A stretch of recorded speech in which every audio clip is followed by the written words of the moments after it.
Hi there, and welcome back to Oof, Right in the Childhood. I'm Jen, and each week I discuss the history and social commentary of one of the Disney animated feature films in order to investigate the systemic messages that were infused into our childhood. Today I'm going to talk about 1947's Fun and Fancy Free, the duplex of the World War II movies. Before you tell me that World War II ended in 1945, I know. But if you listen to my last episode, The Three Caballeros, and my bonus episode about Walt Disney propaganda during World War II, you'll know that Walt Disney was hit hard by a combination of poorly performing movies, Pinocchio and Fantasia, wartime rationing, and creating propaganda and training films for the military. There was little left to make movies with. They made 5 package films between Pinocchio and Cinderella with their limited funds, and Fun and Fancy Free is one such movie.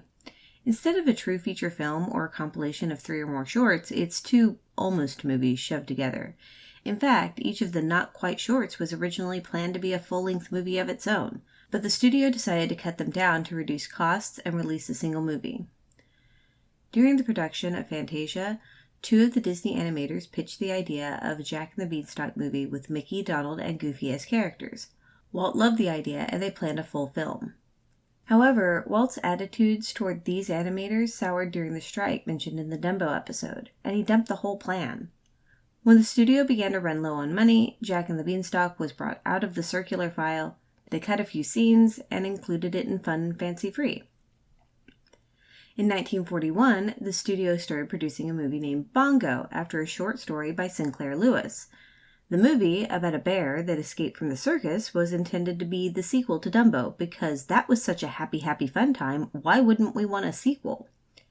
However, in the middle of production, the U.S. Army appeared and occupied the studio. They took over animation studios and requested that the studio create both propaganda and training videos for the war. This delayed production on Bongo, reduced the studio's supplies, and created more work than the animators could keep up with. So they shortened Bongo and added it to Happy Valley to make one feature-length film.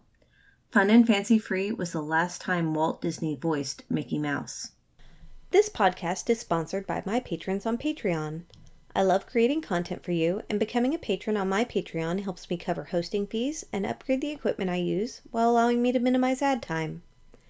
At the $5 level, you not only get an ad-free version of each episode, a day earlier than it's released, but starting next month, you get a special bonus episode on the first of each month with content available exclusively on Patreon. In October, I investigate the role of Walt Disney Productions during World War II, from the occupation of the studio by the U.S. military to the hundreds of hours of training and propaganda that the studio released. I also provide synopses and commentary for the cartoon portions of 8 of the propaganda pieces they released during the war. Information for my Patreon can be found on my website at oofmychildhood.com.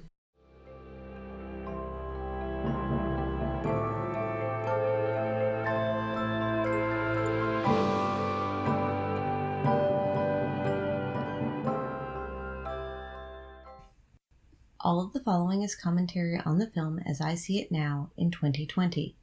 My views are not that of the Disney company. The thing about these in-between features is that they have super long startups. Once we get past the opening credits, Jiminy sings for 5 minutes about not worrying about stuff and also to not read hard books. He reads a newspaper and says not to worry about anything that might come in the future. Is it now that we bring up the fact that people who were raised on this attitude deny climate change and say we shouldn't worry about it? Ha! Now he's barking at a cat. This is a story about a little girl and a big burly brown bear that wanted to be her boyfriend. Pardon? Okay, we're just gonna talk about Bongo instead. We'll skip that very weird teaser. Cool, I'm fine with that. Bongo's pretty amazing though. He could do the trapeze and tightrope and kill a man, wrestle them. He loves life, people love him, but as soon as he's out of sight, he gets shackled, manhandled, and caged. How can we not draw people? Asked the animators. Just draw their hands. That's the solution. It's another anti-circus message from Disney. I want someone to prove to me that this man liked circuses. As the train passes through the wilderness, the wild calls to Bongo. He manages to escape. This bear can juggle, but he cannot jump or climb trees. This is some not-so-subtle commentary on the harm of captive animals not having any survival skills for the wild. But in the tree, we can see Chip and Dale before Dale's drinking problem, his red nose.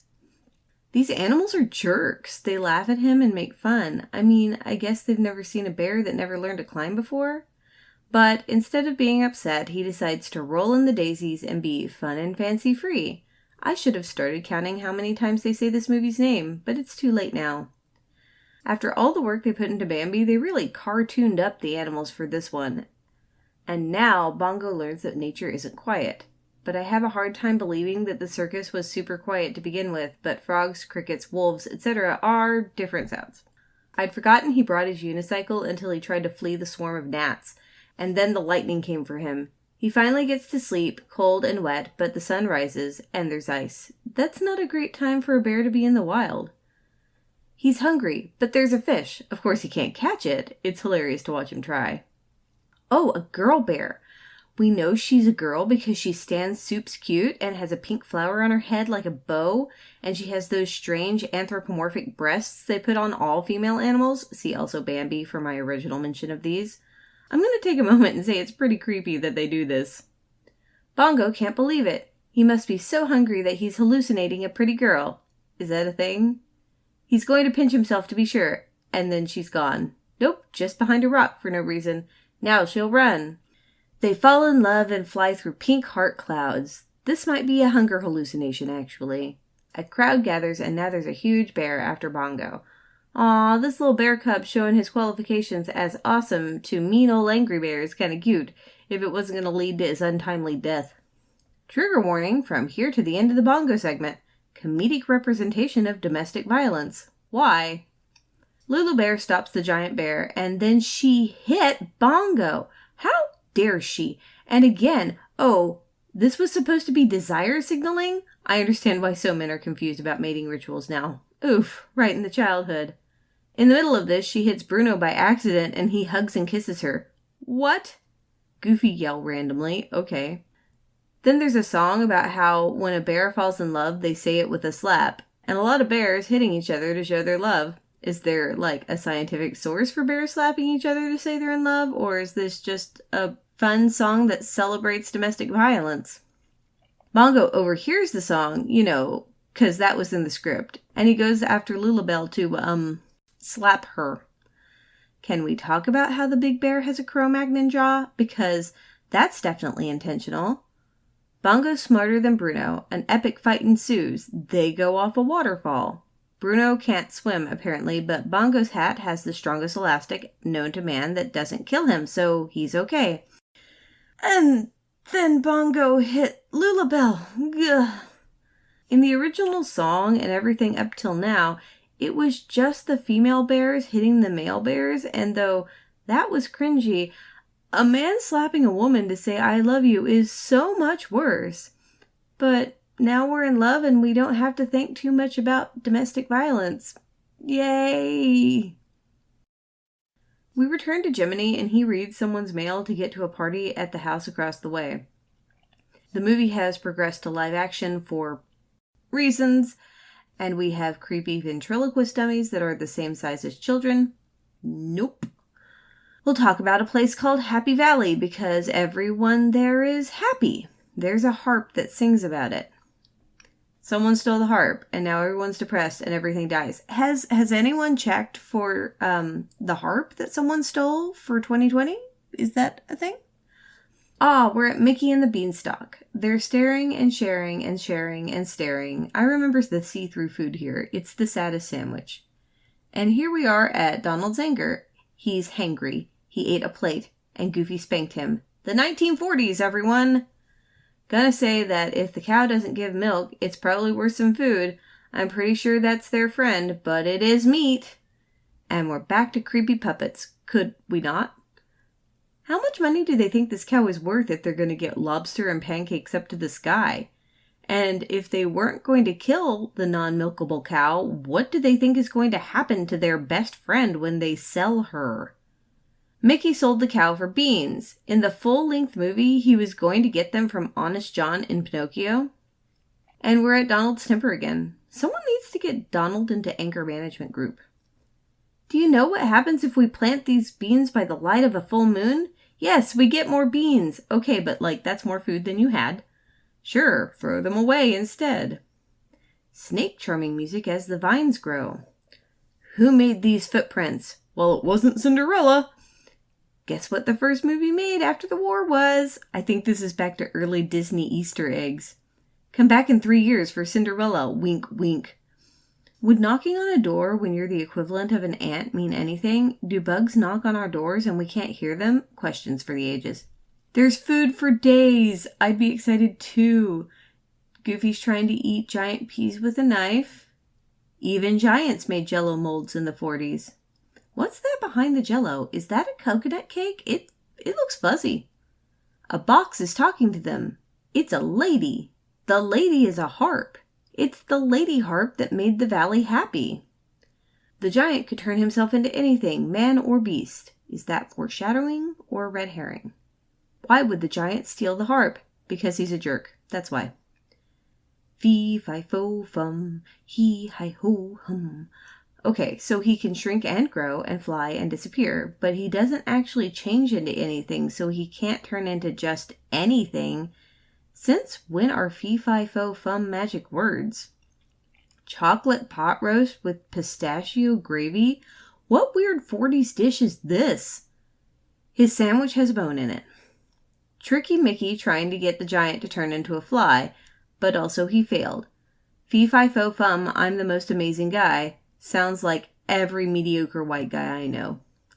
So he can turn into a pink bunny-like creature. The harp gets him to go to sleep. Mickey steals the key, frees Donald and Goofy, they kill the giant, and everyone lives happily ever after. The end. And we go back to live action where they're going to discuss metaphysics now. This seems a little beyond most young children. Ha! The giant showed up. And he's wearing the brown derby as he walks away through Los Angeles. In the end, I like this more than the Three Caballeros, but was basically just 2 cartoons smooshed into a feature film. But I'd like to know what you think. Is this something that you watched when you were a kid? Or, like me, did you just catch the individual cartoons when they were around? Because they're only about 30 minutes. Let me know on social media. You can find me on Facebook, Twitter, and Instagram by searching the show's name or Oof My Childhood. This episode's cover art was provided by Lillian Riley's dad. You can see more of his art on his Instagram. I've linked to that in the show notes and on social media. If you'd like to provide fan art for a future episode, you can drop me a message on my social media or fill out the form on my website. Our theme music was composed and played by Sean Rudolph of Let Music Be. For more information on that studio, you can visit their website at letmusic.be or visit my website for an easy link. You can find transcripts for each episode on my website, and if you check out my YouTube channel, I have captioned video versions of each episode as they're published. I do my best to provide YouTube videos and transcripts at the same time as each podcast episode is released. But if this one isn't up yet, you can always check my website for an update and a link to the appropriate video. Thank you so much for joining me today. I hope you come back each week to discuss Disney through modern eyes. And while you're at it, if you're enjoying yourself, please let your friends know about me. I'd also appreciate a rating and review wherever you're listening to the show. This podcast is written, recorded, and edited by me.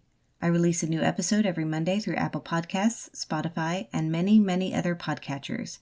So until next time, keep the magic alive.